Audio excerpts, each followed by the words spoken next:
Assalamualaikum warahmatullahi wabarakatuh. Salam sejahtera buat kita semua. Bismillahirrahmanirrahim. Yang saya hormati para perwakilan Duta Besar Negara Sahabat, para Menteri Kabinet Indonesia Maju,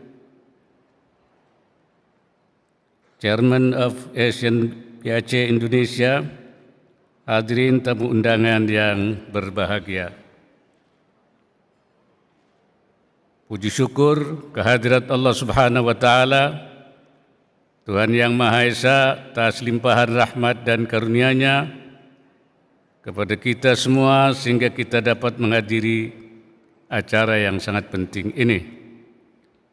Hadirin yang saya hormati, kita berkumpul di sini untuk merayakan para pengusaha dan penggerak sektor bisnis ASEAN, bukan hanya yang berskala besar, namun juga skala menengah dan kecil.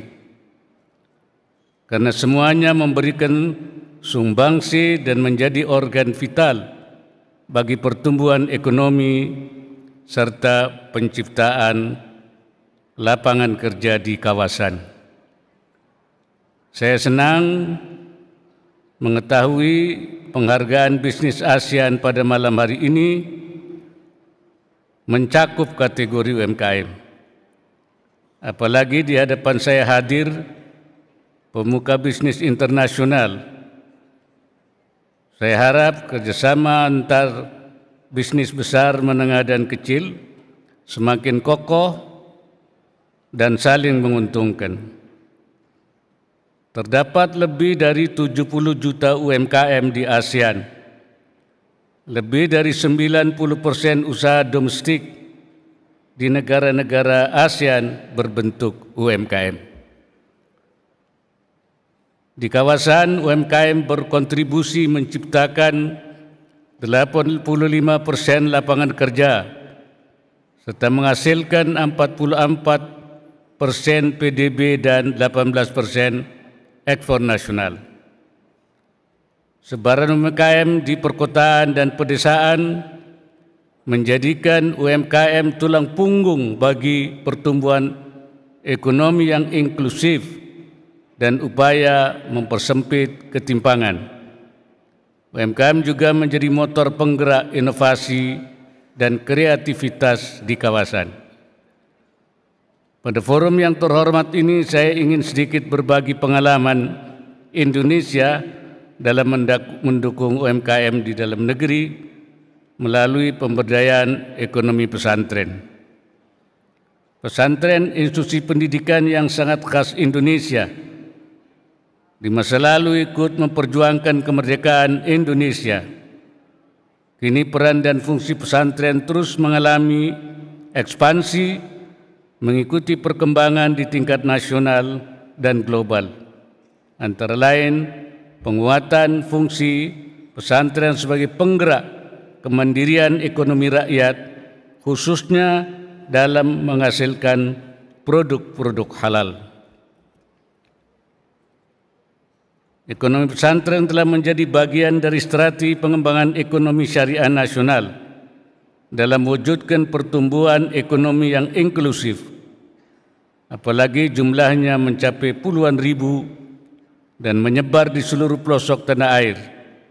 Pesantren di Indonesia memiliki potensi ekonomi yang layak untuk dikembangkan secara optimal dalam rangka meningkatkan kesejahteraan dan mengurangi ketimpangan.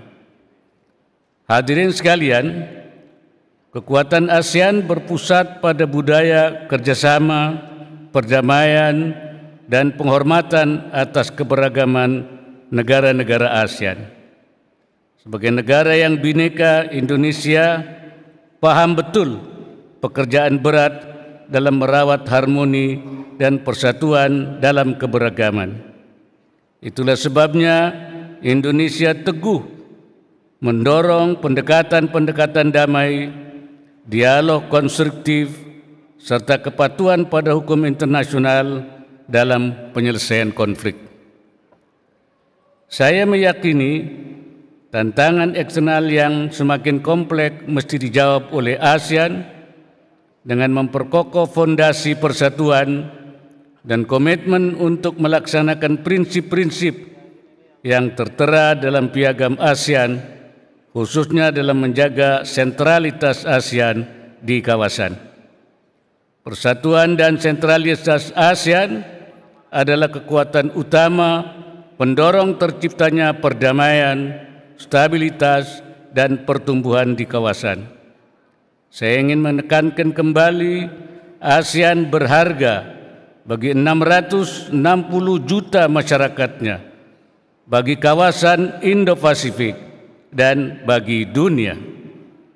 Kita ingin menjadikan ASEAN sebagai mesin pertumbuhan ekonomi dunia yang berkelanjutan, yang menghormati kelestarian lingkungan, demi meraih masa depan yang sejahtera, sekaligus menjaga keberlangsungan planet bumi dan kemanusiaan.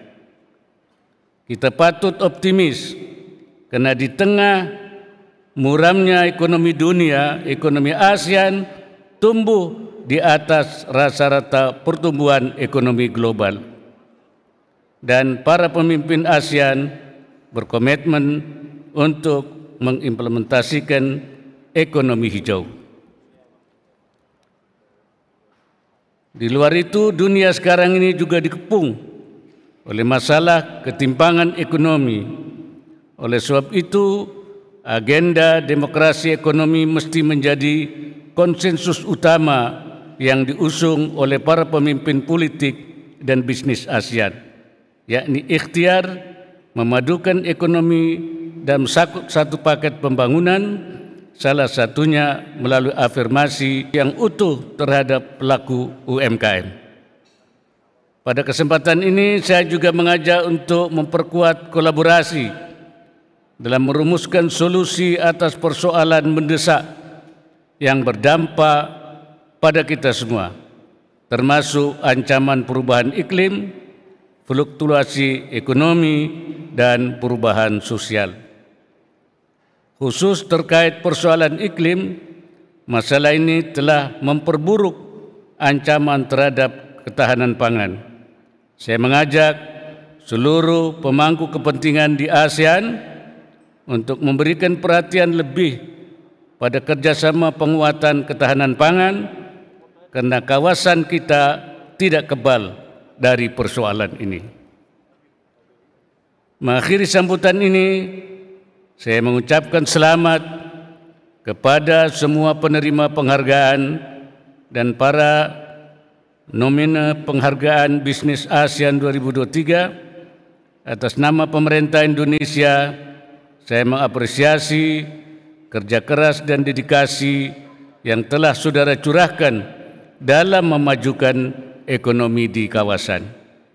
Saya juga menyampaikan apresiasi atas penyelenggaraan penghargaan Bisnis ASEAN sebagai inisiatif yang sangat baik karena memberikan pengakuan atas pencapaian para pelaku bisnis kawasan dari berbagai kategori atau ukuran usaha.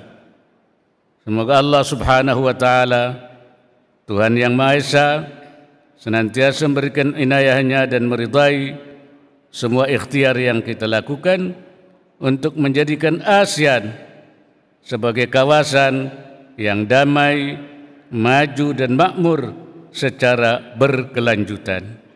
Wallahul muwaffiq ila aqwamit thariq. Wassalamualaikum warahmatullahi wabarakatuh.